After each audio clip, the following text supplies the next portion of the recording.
MGR TV cinema நேயர்களுக்கு வணக்கம். சினிமாவில் அடுத்தடுத்து நிறைய அப்டேட்ஸ் வந்துட்டே இருக்கு. அந்த அப்டேட்ஸை நமக்கு சொல்றதுக்காக இணைஞ்சிருக்காங்க மூத்த பத்திரிகையாளர் சுபையர் அவர்கள். வணக்கம். வணக்கம். நிறைய அப்டேட்ஸ் வந்துக்கிட்டே இருக்கு. மாரிசன் ரிலீஸ் ஆயிருக்கு, தலைவன் தலைவி ரிலீஸ் ஆயிருக்கு. இந்த ரெண்டு படங்கள் பற்றி சொல்லுங்கள். இந்த ரெண்டு படங்களில் அதாவது ரெண்டுமே கிட்டத்தட்ட வந்து நல்லா வந்திருக்கு அப்படின்னு தான் சொல்கிறாங்க. ஸோ முதல்ல எந்த படத்தை நீங்கள் சொல்ல? முதல்ல இந்த ரெண்டு படமுமே ஒரு வித்தியாசமான கதைக்களங்களோடு வந்திருக்கு. அதுக்கு முதல்ல அந்த ரெண்டு படத்தை எடுத்த இயக்குநர்களுக்கு பாராட்டணும். சமீப காலமாக ஒரு ஸ்டீரியாட்டிக்கான ஒரு படமாக ஒரு வெட்டு குத்து இந்த மாதிரி ட்ரக்ஸ் இந்த மாதிரியான படங்கள் போயிட்டுருக்கப்ப ஒரு புது அட்டம்ப்ட் ரெண்டு படமுமே. பார்த்தீங்கன்னா மாரிசன் எடுத்துட்டிங்கன்னா வடிவேல், இது வரைக்கும் நீங்கள் வடிவேல் நம்ம காமெடி நான் பார்த்துருப்போம். சின்ன மாமனிதன் படத்தில் ஒரு கேரக்டர் ரோல் பண்ணியிருப்பார், அதை பார்த்துருப்போம். ஆனால் இந்த படத்தில் முற்றிலுமாக ஒரு டிஃப்ரெண்ட்டான ஒரு கேரக்டர். இப்போ தான் அவருக்கு கரெக்டாக அந்த ஏஜுக்கு தக்கன அந்த கேரக்டரை சூஸ் பண்ணியிருக்காருன்னு நினைக்கிறேன். ஃபகத் பாசில் அண்டு வடிவேலு இவங்களுடைய ஒரு ட்ராவல் அப்படிங்கிறது தான் ஒரு கதை. ஃபகத் பாசில் ஒரு திருடனாக வர்றாரு. வடிவேலை பொறுத்த வரைக்கும் அல்சைமருங்கிற ஒரு மறதி நோயாளாக இருக்கிறார். இப்போ அவர்கிட்ட ஒரு கொஞ்சம் பணம் இருக்குது, அந்த பணத்தை அடிக்கணும் அப்படின்னு இவர் ஃபாலோ பண்ணுறாரு. அதாவது இவர்கிட்ட இருக்க பணத்தை திருடணுங்கிறதுக்காக இவர் ஃபாலோ பண்ணுறாரு. இவர் என்ன நினச்சிக்கிறாருன்னா இவர் நம்மளை ஹெல்ப் பண்ண வந்திருக்காருன்னு நினச்சிக்கிறார். தப்பா இவர் ரெண்டு பேருக்குள்ளே நடக்கக்கூடிய ஒரு கான்வர்சேஷன் தான் படம். இந்த டிராஃப்டே வந்து ஒரு புதுசு தமிழ் சினிமாவில். இந்த ரெண்டு பேரை மையப்படுத்தி ரெண்டு பேருக்குள்ள கான்வர்சேஷன் அப்படிங்கிற அந்த விஷயமே புதுசு. அதை கொஞ்சம் நல்லாவே பண்ணியிருக்காங்க. வடிவேலை பொறுத்த வரைக்கும் இந்த படத்தில் 100 செகண்ட் இன்னிங்ஸ் ஆரம்பிச்சிருக்கிறாரு அப்படின்னு எனக்கு அந்த படம் பார்க்குறப்ப என்னென்னா, நாகேஷ் அவர்கள் வந்து எப்படி கடைசி காலகட்டங்களில் டிஃப்ரெண்ட் கேரக்டர் பண்ணார். பார்த்திங்கன்னா அந்த காமெடியனாக இருந்து வெளியில் வந்த பிறகு வில்லனாக பண்ணார். அப்புறம் பார்த்திங்கன்னா வந்துட்டு கேரக்டர் ரோல் பண்ணுவார். வித்தியாசம் பண்ணார். ஒரு படத்தில் பணமாக நடிச்சிருப்பார். அந்த மாதிரி வித்தியாசமான கேரக்டர் பண்ணியிருப்பார். வடிவேலும் ஏறக்குறைய அந்த ஸ்டேஜுக்கு வந்துட்டார். இனிமேல் அவருக்கு ஒரு காமெடிங்கிற ஒரு வட்டம் இல்லாமல் பூந்து விளையாடலாம். அந்த மாதிரி அவருக்கு நிறைய ஸ்பேஸ் கிடைக்கிது. நல்லாவும் பண்ணுறாரு. படத்தில் நீயா நானா அப்படின்னு சொல்லி போட்டி போட்டுக்கொண்டு ரெண்டு பேரும் பண்ணியிருக்காங்க. ஃபஹத் பாசிலாம் வரும்.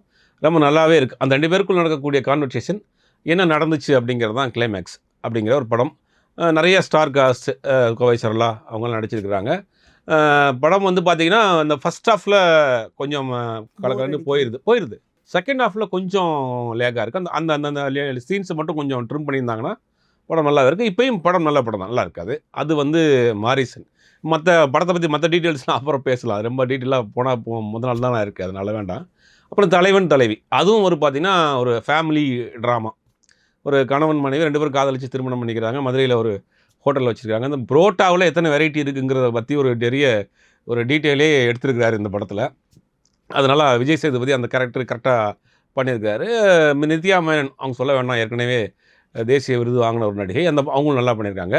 கணவன் மனைவிக்குள் நடக்கக்கூடிய சிறு சண்டைகள், அதனால் வரக்கூடிய பிரச்சனைகள் அப்படிங்கிறது இன்றைக்கி ரொம்ப முக்கியமான தேவையாக இருக்கக்கூடிய விஷயத்தை இந்த படத்தில் பண்ணியிருக்காங்க. அந்த படமுமே அப்படி தான். உங்களுக்கு ஃபஸ்ட் ஹாஃப் வரைக்கும் நல்லா கலக்கலன்னு போயிடுது. செகண்ட் ஹாஃபில் வேறு ஒரு ஜானரில் படம் ட்ராவல் ஆகுது. வேறு இதில் ட்ராவல் ஆகிறப்ப அதில் கொஞ்சம் லேக்காக இருக்குது. அதையும் கொஞ்சம் சரி பண்ணியிருந்தாங்கன்னா நல்லா இருந்திருக்கும். மற்றபடி சந்தோஷ் நாராயணனுடைய மியூசிக்காக இருக்கட்டும், ஒரு சாங் வந்து ஆல்ரெடி இதாக போய்கிட்டு இருக்குது.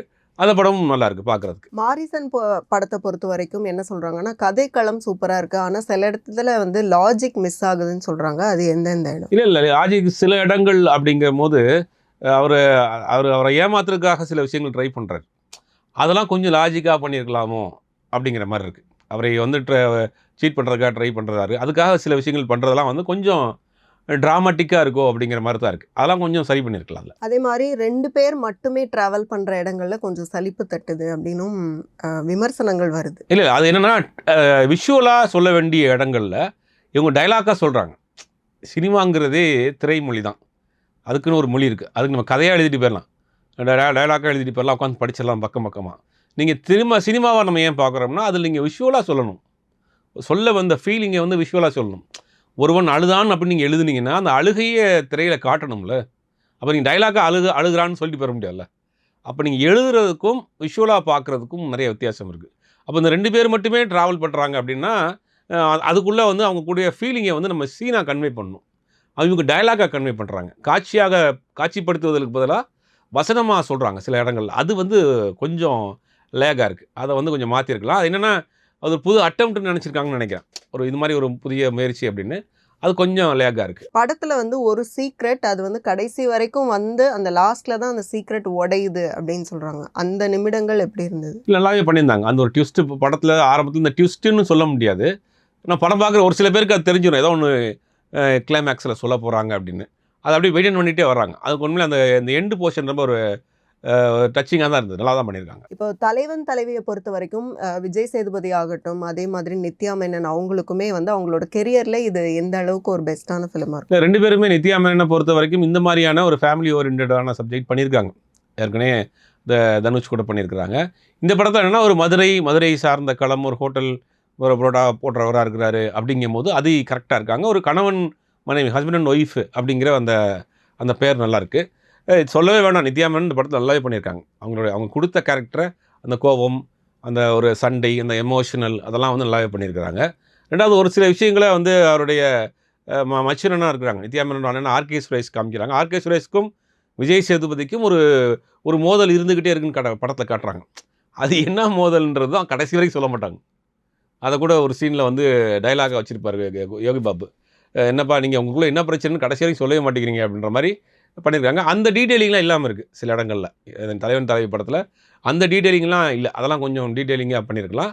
ரெண்டாவது ஒரு ஈகோ அது வந்து எந்த அளவுக்கு போய் முடியுது, அது ஒரு சிறு கோபம் வந்து எந்த அளவுக்கு போய் முடியுதுங்கிற விஷயத்த இப்போ சர்வசாதாரணமாக நடக்கக்கூடிய விஷயத்த கரெக்டாகவே கன்வே பண்ணியிருக்காங்க. பாண்டிராஜை பொறுத்த வரைக்கும் அவங்க வந்து என்ன ஒரு படம் எடுத்தாலும் அதில் வந்து ஒரு ஸ்ட்ராங்கான மெசேஜ் இருக்கும். ஸோ அப்படி இந்த படத்துலையும் இருக்கும். ஸோ அந்த தலைவன் தலைவிக்கு அவர் சொல்லக்கூடிய அட்வைஸாக நீங்கள் என்ன எடுத்து? இல்லை, விட்டு கொடுத்து வாழ்கிறது தான். ஒரு கணவன் மனைவிக்குள்ளே ஒரு பார்ட்னர் தான் 2 பேரும். அதாவது ஹஸ்பண்ட் அண்ட் ஒய்ஃபாக இருக்கிறவங்க ஒரு பார்ட்னராக இருக்கணும், ஈக்குவல் பார்ட்னராக இருக்கணும். அதான் பார்ட்னருங்கிறதுனால ஈக்குவல் தானே உங்களுக்கு.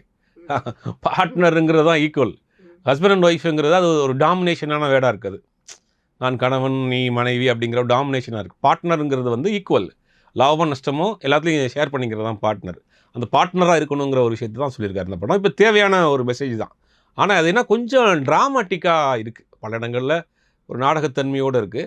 அது ஒரு ஃபேமிலி ட்ராமா இருக்கிறதுனால நமக்கு அப்படி தோணுதானும் தெரியல. இப்போ 2 படங்களுமே இந்த சொசைட்டிக்கு என்ன கொடுத்துருக்குன்னு பார்க்குறீங்க? இல்லை, சொசைட்டிக்குன்னா இந்த முதல் படம் பார்த்தீங்கன்னா பணம் ஒரு பிரதானம் கிடையாது, அதை தாண்டி ஒரு விஷயம் இருக்குன்றது அந்த மாரீசன் படத்தை சொல்லியிருக்காங்க. இந்த படத்தை பொறுத்த வரைக்கும் கணவன் மனைவிக்குள் எப்படி விட்டு கொடுத்து இருக்கணும், சின்ன சின்ன சண்டைகள் இந்த அளவில் போய் முடியுது அப்படிங்கிறத இதை சொல்லியிருக்காங்க.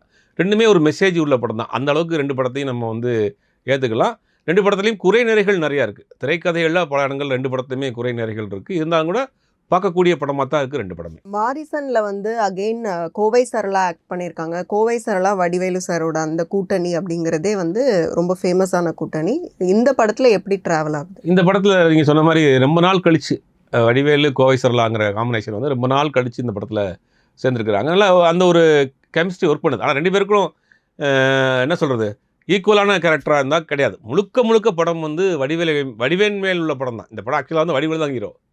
ஆனால் அதில் கோவை சரளா இருக்கிறாங்க, அவ்வளோதான். ஆனால் முழுக்க படமும் வந்து இவர் தான் தூக்கி ட்ராவல் பண்ணி கொண்டு போகிறார். அப்படிங்கும்போது அவங்க இருக்கிறாங்க, பட் அவங்களுக்கு ஒன்றும் ஸ்பேஸ் கொடுத்துருக்கலாம் படத்தில். அது கொஞ்சம் இல்லை. அதில் தலைவன் தலைவியில் நீங்கள் சொன்ன மாதிரி அந்த பரோட்டாக்கு இம்பார்ட்டன்ஸ் கொடுத்துருக்காங்க. ஸோ அதில் வந்து இன்ட்ரெஸ்டிங்கான விஷயம் என்ன இருக்குது? இன்ட்ரெஸ்டிங்கான விஷயம்னா வெரைட்டி ஆஃப் பரோட்டா கட்டுறாங்க. அதுதான் இன்ட்ரெஸ்டிங்காக இருக்குது. அது வேறு ஒரு களமாக இருக்கணும், அவங்க புதுசாக இருக்கட்டும்ன்றக்காக ட்ரை பண்ணியிருப்பாங்கன்னு நினைக்கிறேன். பரோட்டாவிலேயே எவ்வளோ வெரைட்டி இருக்குது அப்படின்னு. ரெண்டாவது மதுரையை பொறுத்த வரைக்கும் இந்த பரோட்டாவில் ஏகப்பட்ட வெரைட்டி இருக்குது. அந்த சவுத்தில் ப்ராக்டிக்கலாகவே இருக்குது. பெரும்பாலும் அவங்க பரோட்டா சாப்பிட்றதுங்கிறது ஒரு காமனான ஒரு விஷயமா இருக்குது. வாரத்துக்கு ஒரு 2 நாளாவது சாப்பிட்ருவாங்க. சாக்லேட் பரோட்டா, அப்புறம் நிறைய வெரைட்டி பரோட்டா இருக்குது. அந்த மாதிரியான பரோட்டாஸ்லாம் இருக்குது. அதை வந்து இவங்க படத்தில் அது தமிழ் சினிமாவில் சொல்லாத ஒரு இடமா இருக்குது. அந்த பரோட்டாங்களும் இத்தனை வெரைட்டிங்கிறது சொல்லாமல் இருக்குது. பொதுவாக பரோட்டா சாப்பிடக்கூடாதுன்னு தான் சொல்லுவாங்க அப்படின்னு சொல்லுவாங்க. பட் பரோட்டா சாப்பிட்டு 100 வயசு வரைக்கும் இருக்கிற ஆட்கள்லாம் எனக்கு தெரியும். அதனால் பரோட்டா வந்து சாப்பிடக்கூடாது, அது சப்பாத்தி சாப்பிட்லாம்பாங்க. பரோட்டா மைதாவினுடைய இன்னொரு வெர்ஷன் தான் கோதுமைங்கிறது பல பேருக்கு தெரியுமா நான் தெரில. அப்போ அது தனி டாபிக்னு வச்சுங்க. இந்த வெரைட்டிஸ் நிறையா காட்டுறாங்க. அந்த போர்ஷன் வந்து சினிமாவுக்கு புதுசு. நம்ம யூடியூப் சேனலில் இந்த ஃபுட் ரிவ்யூஸ் பார்த்ததில் பார்த்துருப்போம். சினிமாவாக வந்து அந்த மாதிரியான போர்ஷனை காட்டினது இது. ஆனால் அது கொஞ்சம் லென்த்தியாக போகுது. அது கொஞ்சம் சளிப்படிக்கிற மாதிரி இருக்காது. ஏன்னா அதுவே ரொம்ப நேரம் அவங்க பரோட்டா போடுறது, பரோட்டா மாவு பசிடுறது, அதில் பரோட்டா எவ்வளோ வெரைட்டி இருக்குதுன்னு இது பார்க்கறதுக்கு நான் படம் பார்க்க போயிருக்கிறோம். அதையெல்லாம் கொஞ்சம் அவங்க ட்ரிம் பண்ணியிருக்கலாம். மாரிசனை பொறுத்த வரைக்கும் எல்லாருமே சொல்கிறது யுவனோட மியூசிக் வந்து நிறைய இடங்களில் ரொம்ப டச் பண்ணுற மாதிரி இருக்குது. யுவனோட மியூசிக்கில் எந்த இடம் உங்களை டச் பண்ணுச்சு? இல்லை, 2 பேரும் ட்ராவல் பண்ணுறப்போ ஒரு பிஜிஎம் ஒன்று பண்ணியிருக்கிறாரு. 2 பேரும் ட்ராவல் பண்ணுறப்ப ஒரு பிஜிஎம் ஒன்று பண்ணுறாரு. யுவனை பொறுத்த வரைக்கும் தெரியும், ரீரெக்கார்டிங்கில் இன்னைக்கு வரைக்கும் அப்பாவுக்கு இணையாக பண்ணக்கூடிய ஒரு நபர் தான். அது நல்லாவே பண்ணியிருக்காரு. 2 பேரும் அந்த ஒரு ட்ராவல் பின்னாடி ஒரு பிஜிஎம் பண்ணியிருக்காரு. அந்த பிஜிஎம் எனக்கு ரொம்ப பிடிச்சிருந்தது. ஒரு மாதிரி நல்லா மெலோடியாகவும் இருக்குது. பட் அதே நேரத்தில் அது ஒரு ஃபீலாக கொடுக்குற மாதிரியாகவும் இருந்தது அதில். படத்துல வந்து இளையராஜா சாரோட சாங்ஸ் வந்து பயன்படுத்தியிருக்காரு. ஆனா வந்து அவருக்கு இஷ்யூ எதுவும் காப்பிரைட் இஷ்யூ எதுவும் அவருக்கு வரப்போறது இல்லைன்னு சொல்றாங்க. அப்போ இளையராஜா அவர்கள் வந்து தான் குடும்பம் சார்ந்தவர்கள் பண்ணும்போது அதை வந்து ஒத்துழைக்கிறாரு. ஆனா மத்தவங்க பண்ணும்போது அதை ஒத்துழைக்க மாட்றாரு அப்படின்ற ஒரு இல்லை, இந்த காப்பிரைட் இஷ்யூங்கிறது ஒரு பெரிய சிக்கல். இது என்னன்னா, அந்த காலகட்டங்களில் ஒரு 80 காலகட்டங்கள் இளையராஜா படம் பண்ணுறப்ப சம்பளம் ப்ளஸ் அந்த படத்தினுடைய ஆடியோ ரைட்ஸ்னு வாங்கினார். அன்னைக்கு வந்து இளையராஜா அவர்கள் மியூசிக் போட்டால் அந்த படம் வந்து பூஜை போட்ட அன்றைக்கி படம் சோல்ட் அவுட்டு, ஆல் ஏரியா விற்றுரும். அவர் இருந்தார்னா படம் வாங்கிடுவாங்க டிஸ்ட்ரிபியூட்டர். அப்படி உள்ள காலகட்டங்களில் இப்போ அவர் சம்பளம் கொடுக்குறாங்க. பேசுகிறப்பே அப்படி தான் பேசுவாங்க, எனக்கு இந்த படத்துக்கு இவ்வளோ சம்பளம் ப்ளஸ் ஆடியோ ரைட்ஸ். ஓகே, எங்களுக்கு நீங்கள் போட்டு கொடுத்தாலே போதும், டேட் கிடச்சாலே போதும் சாமின்னு கொடுத்து வாங்கி போயிடுவாங்க. அப்போ என்ன பண்ணுவோம், அந்த நிறையா படங்களே அவர் ஆடியோ ரைட்ஸ் அவர்கிட்ட இருக்குது. அது ஒன்று. சில ஆடியோ ரைட்ஸ் வந்து சில கம்பெனி எக்கோ மாதிரியான கம்பெனியில் இவரும் பார்ட்னராக இருந்தார். இப்போ என்னென்னா, அந்த எக்கோ கம்பெனி நடத்தின அந்த சுப்பிரமணியமுக்கும் இவருக்கும் ஒரு இஷ்யூ இருக்குது. அது கோர்ட்டில் இருக்குது. இந்த மாதிரி நிறையா சிக்கல் இருக்குது. 2வது நம்மளுடைய கான்ஸ்டியூஷனில் என்ன இருக்குது அப்படின்னா, இந்த இன்டெலெக்சுவல் ஆக்ட்னு ஒன்று இருக்குது. அதாவது அறிவுசார் சொத்துரிமை அப்படின்றாங்க. அது வந்து நீங்கள் படைப்பாளிகளுக்கு ஏதாவது ராயல்ட்டி போய்கிட்டே இருக்கும். அவங்க வந்து வேறு தளத்தில் விற்றாலும் போகும் அப்படிங்கிறாங்க. அதை பயன்படுத்தி அவங்க வாங்குறாங்க. இது எல்லாம் வந்து தான் இது எல்லாத்தையும் சேர்த்து என்ன பண்ணுறாங்கன்னா, ஐபிஆர்எஸ்னு ஒரு அமைப்பு இருக்குது, மும்பையில் இருக்குது. அந்த அமைப்பில் என்ன பண்ணுறாங்கன்னா, இந்தியாவில் இருக்கக்கூடிய எல்லா இந்த மாதிரியான பாடல்களையும் அவங்க வந்து ஒரு இதை கொண்டு வராங்க. நீங்கள் இந்த பாட்டை யூஸ் பண்ணுறீங்க அப்படின்னா, அங்கே பணம் கட்டி அந்த பாட்டை நீங்கள் வாங்கிட்டால் போதும். அந்த பணத்தை வந்து அவங்க எல்லாருக்கும் கொடுத்துருவாங்க. அதில் எந்த இஷ்யூவும் வராது. அந்த ஐபிஆர்எஸ் அமைப்பில் தமிழ்நாட்டை சேர்ந்த எல்லா மியூசிக் டைரக்டரும் இருக்கிறாங்க. ஏஆர் ரஹ்மான் இருக்கார், ஹாரிஸ் ஜெயராஜ் இருக்கிறார், எல்லா மியூசிக் டைரக்டரும் இருக்கிறாங்க. அவங்க என்ன பண்ணுவாங்கன்னா, இப்போ நீங்கள் ஏதாவது ஹாரிஸ் ஜெயராஜோடைய ஒரு பாட்டை நீங்கள் பயன்படுத்துகிறீங்க அப்படின்னா, ஐபிஆர்எஸ் பெர்மிஷன் வாங்கினா போதும், பணம் கட்டி வாங்கினா போதும். அந்த பணத்தை என்ன பண்ணுவாங்கன்னா, ஒரு மியூசிக் டைரக்டருக்கு ஒரு அமௌண்ட்டு, அந்த படத்தினுடைய பாடின சிங்கருக்கு ஒரு அமௌண்ட்டு, எல்லாத்துக்கும் பிரித்து கொடுத்துருவாங்க. இந்த ஐபிஆர்எஸ் அமைப்பில் இளையராஜா இருந்தார் கொஞ்சம் நாளைக்கு முன்னாடி வரைக்கும். அப்புறம் நான் அதில் இருக்க மாட்டேன்னு சொல்லி அவர் கொஞ்சம் அதில் வந்து வெளியில் வந்துட்டார். வெளியிருந்து அவர் சம்மந்தப்பட்ட பாடல்களை இப்போ அவரை தான் லீகலாக பார்க்குறாரு, லீகல் டீம் வச்சு. இப்போ அதுதான் சிக்கல். இப்போ யார்கிட்ட இந்த ரைட்ஸ் வாங்குறது?